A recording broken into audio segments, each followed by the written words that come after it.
Hello, my beautiful YouTube people, and welcome back to Reddit Story Sundays. This week, I am pulling some tales from r/D&D horror stories. A friend from my D&D group recommended I go through these ones next. At the moment, we have 2 games running alternately each week where I play in one and run the other. I've been playing D&D consistently for about 5 years now, so I have a bit of an understanding for some of the more frustrating aspects of trying to play TTRPGs. We've had our own situations over the years dealing with different players and different incidents in campaigns, but probably not nearly as problematic as a lot of people will deal with or have dealt with in their groups. But without further ado, let's get straight into the madness. Cheating DM fed a lich to a low-level party. The whole table quit. Great start. A couple years back, my main circle of friends for more than a decade, 7 including me, were about 12 levels deep into a campaign that had been on the rocks for a while. This was our second campaign together. First was with a different master, the fighter in the story, and was run on a different weeknight immaculately. Intriguing conflict, intense planning, creative combat. We were really into it, and the jealousy from DM was palpable. There had already been issues in the past several levels surrounding the DM's ego and willingness to bend the rules to serve only himself, but as a group of genuine best friends, we were willing to let most of it slide, until this session. Long story short, DM had been gearing us up to fight a BBEG from Fighter's backstory, a thug lord who had taken his daughters captive in response to mercenary work done in Fighter's past. BBEG had already tortured Fighter for several hours and killed Fighter's brother just a couple sessions prior. We had scrounged up what we thought was a suitable bargaining piece to avoid combat, but DM seemed ready to rumble, so we got started. For context, BBEG was in the center of a courtyard surrounded by a wall topped with archers. Here are a few of the worst offenses. 1. Instead of letting Fighter hold combat with his own BBEG and help save his own children, DM began combat by cutting Fighter's throat and killing him instantly? Oh my god. He had to sit out this full session-length encounter and watch from the sidelines. Initiative was rolled. BBEG first, a surprise to literally no one. He's revealed to be a reskinned lich with all the same properties and more HP. 2. Auto-stun the rogue, me. Admittedly, I had a high damage output, so it's at least understandable. Rogue then takes several arrows, gets Finger of Death, and is down and out in round 1. I guess DM wanted the fight to be particularly intense, and decided to kill both Fighter and Rogue instead of plan more complex combat. 3.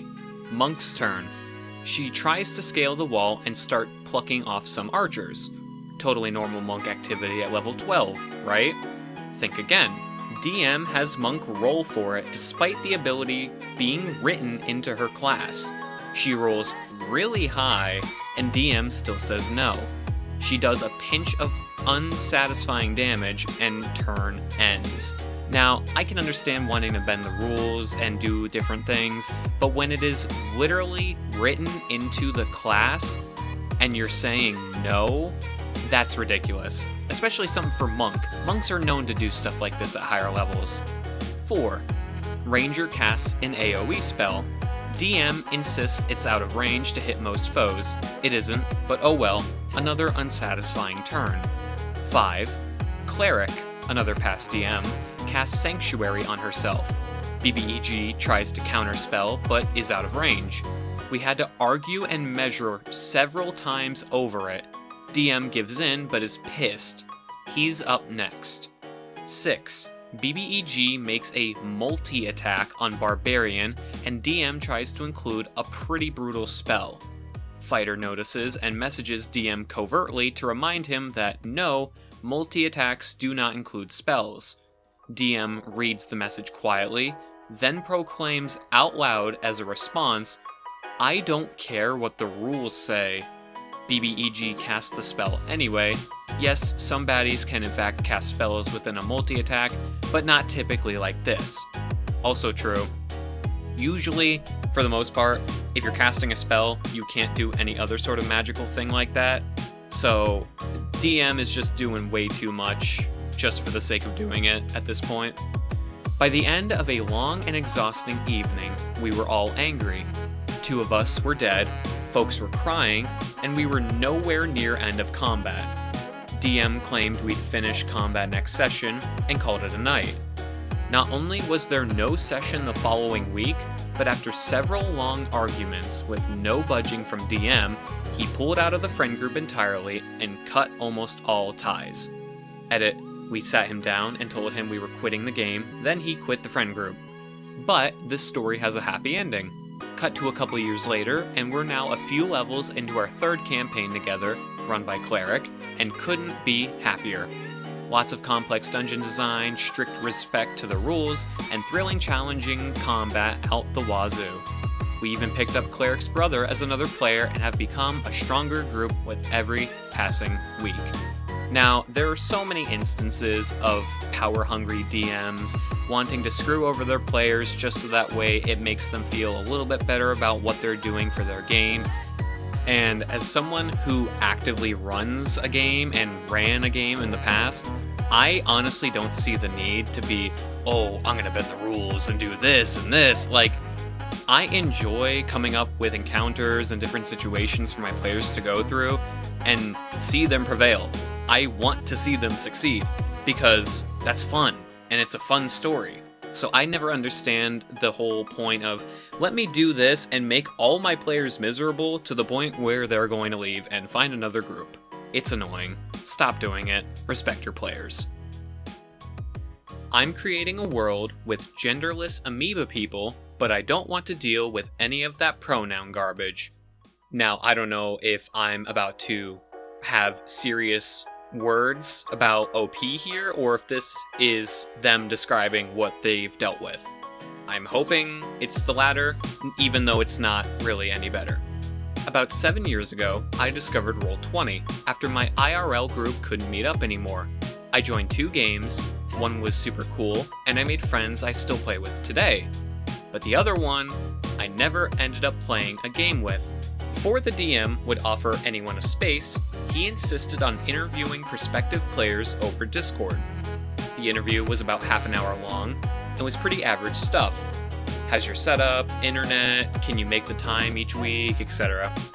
He also shared a lot of the plot and homebrew settings and races he'd found. It was this futuristic space D&D game. You could play one of only 4 races, an androgynous species of space ant, warp-addled humans, some alien elf analog, and a species of genderless amoebas. I thought the last sounded pretty cool, I felt drawn to it, so was considering playing one of those. The call ends, he's been coming across as pretty fine. Then, a few minutes later, I get this essay of a private message from him. He talks about how he likes to meet people first to give them a chance to like him, because he also wanted to let me know that, and I quote, "While I'm not transphobic, I just don't want to deal with any pronouns or anything. I just believe that your gender is what you're born as and what's in your pants, and don't want to deal with any, liberals trying to confuse me while I'm running a very high-concept professional game." By the way, this is transphobia.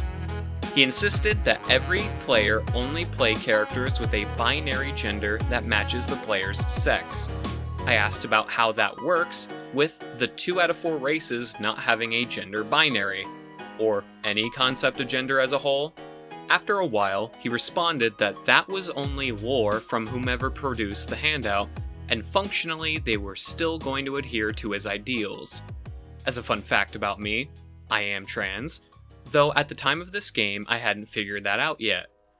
But I did have several trans friends and just would not play with someone who, 1, was trying to control something as inconsequential as that, and 2, was clearly not someone who would listen to other viewpoints or consider other courses of action. The red flags are there, so I rejected his offer of a space. Sometimes I still think about how that game did go and the poor people who ended up playing with him. Now, I want to say this, put this out there. You have to be such a weak-minded individual to be as hateful as you are against people who are a little different than you. All I gotta say is grow the fuck up, get over yourself, and just stop being so hateful. It's not cool.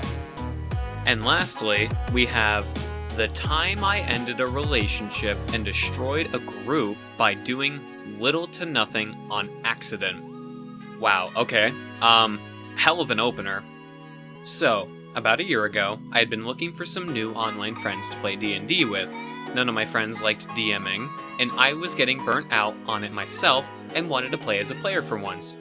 So, I went to Reddit and managed to find a group to join.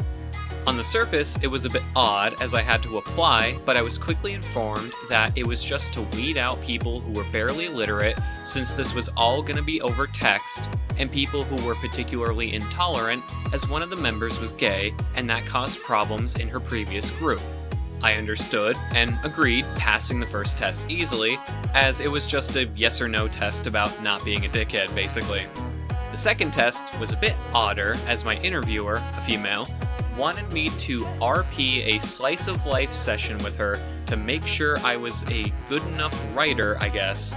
I agreed, still not seeing the red flags that were pretty clearly there, and did it. It was weird, but fairly normal, minus 1 or 2 times where she tried to make it somewhat sexual, which I shut down as I really wasn't interested. Regardless, I was told I passed, and I was let in the group.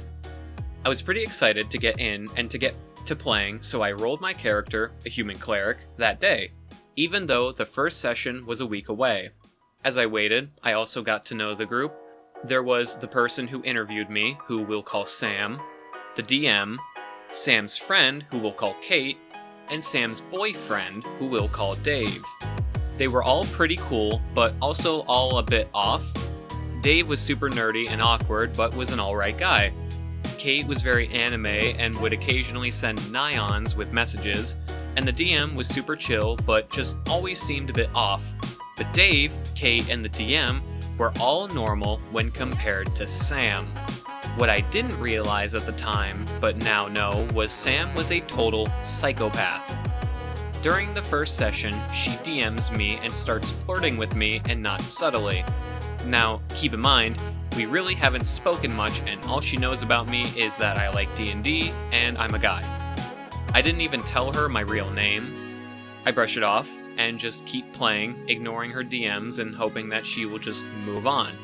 Things got worse though when she, during the course of the campaign, makes a point to belittle and attack Dave while praising me. For example, during an encounter, Dave rolled a nat 1 and failed to kill an enemy that was at low health and was focusing Sam. Since I moved next, I attacked and killed it, which led to Sam chastising Dave for not protecting her and calling me her White Knight. I kind of just brushed it off because it didn't really seem to bother Dave, Kate, or the DM, who actually knew Sam, so I figured it was maybe just how they joked around.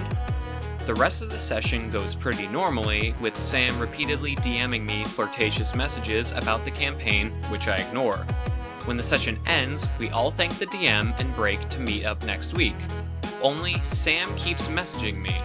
Eventually, I decide it would be best to nip this in the bud and just tell her I'm not interested. I tell her that I'm already in a relationship and that I'm not really comfortable with the flirting, but that I would love to be friends with her. She takes it pretty well, and agrees that it would be inappropriate, but also asks me not to tell Dave. I reluctantly agree on the condition that she tells him herself.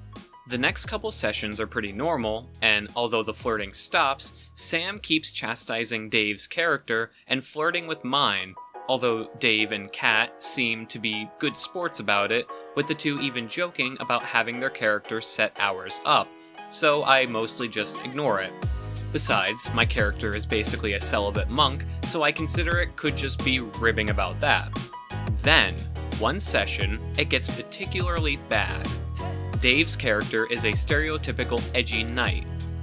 We had just taken down a camp of cultists, and Kate suggested we interrogate them, but Dave, acting fully in character, says that he wants to torture them to get information, to which my lawful good monk disagrees with. Sam, despite being true evil, decides to side with me and proceeds to unleash a torrent of insults against Dave and Dave's character. The kind of stuff that would make a nun blush. After she's done, Dave says that he's done for the day and we all agree to break for now. I DM Dave about an hour later and ask him if he's okay, and I also DM Kate and the DM and ask them if this is a usual thing and what they think we should do about. All of them tell me the same thing. It's okay, don't worry, and don't get involved. I reluctantly let it go. The next day, however, I wake up to a series of messages from Sam. The first couple telling me that she loves me and that she wants to be with me. Then she sent a 9 to 10 paragraph long one-sided sexually explicit RP between our characters, and then she sent me a series of nudes of someone who she claimed was her, which frankly I still don't really believe. I tell her that I am seriously not comfortable with any of this and to stop messaging me privately. At this point, I'm also considering leaving the group. But she apologizes and tells me that she was off her meds. I tell her I'm still not comfortable with us DMing and she says she'll stop. Wow, okay, this is wholly problematic. I can't imagine being stuck in a situation like this. About an hour later, I get another DM from her, this time telling me that she told Dave about us, and now he's threatening to kill her and that she has nowhere else to turn. I tell her I'll talk to Dave and that he seems like a reasonable guy, but that if she is scared, she should call the police or tell someone who can help, given that I wasn't even in the same country as her. I DM Dave and ask him what's going on, and he says he doesn't know what I'm talking about. So I explain, and he doesn't respond for a while. Then, about an hour later, he tells me that he just broke up with Sam and that this was the first he had heard about any of this.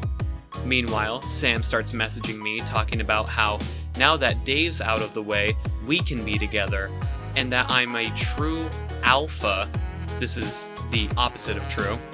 I tell her I'm not interested, but she thinks it's part of some act and tells me that she was only dating Dave to make fun of him and to use him for money.